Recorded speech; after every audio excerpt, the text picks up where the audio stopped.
ఏదైతే ఆంధ్రప్రదేశ్ ప్రజల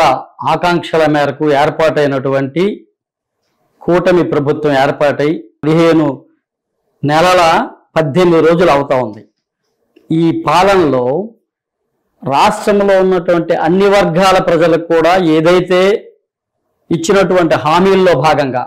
కూటమిలో భాగంగా 3 పార్టీల కూటమిలో ఏదైతే ప్రధాన భూమిక పోషించినటువంటి మా జనసేన పార్టీ అధ్యక్షులు ఈ రాష్ట్ర ఉప ముఖ్యమంత్రి గారు, ఎందుకంటే తాడిత పీడిత నిమ్న వర్గాలు, ఎస్సీ వర్గాలు, బీసీ వర్గాలు అందరి మనోభావాల మేరకు ఆయన ఒక నీతి, నిజాయితీ, నిబద్ధత, చిత్తశుద్ధి కలిగినటువంటి నాయకుడిగా ప్రజలందరి మనోభావాల మేరకు నడుచుకోవాలని ఒక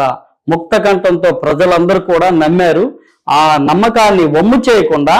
నాటి నుంచి నేటి వరకు కూడా ఈ 5 ఏళ్ల పాలన కూడా ప్రజలందరికీ కూడా ప్రజారంగంగా, అంటే ఏదైతే ప్రజలు విశ్వసించారో ఆ విశ్వాసం ఏదైతే ఉంచారో విశ్వాసం మేరకే ఈ పాలన సాగుతా ఉంది. అంతే మంచి సుపరిపాలన అందిస్తున్నటువంటి ఈ కూటమి ప్రభుత్వం ఏదైతే మన ముఖ్యమంత్రి గారిని అందరికీ సుపరిచితులు, ఈ రాష్ట్రానికి 14 ఏళ్ల ముఖ్యమంత్రిగా, తెలుగుదేశం పార్టీ అధ్యక్షులుగా ఆయన చేసినటువంటి సేవలు, ఆయన అవసరం అని చెప్పేసి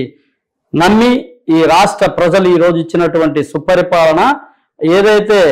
సూపర్ 6 అన్నది హిట్ అయినటువంటి కార్యక్రమంలో భాగంగా ముందుకు పోతా ఉన్నాం.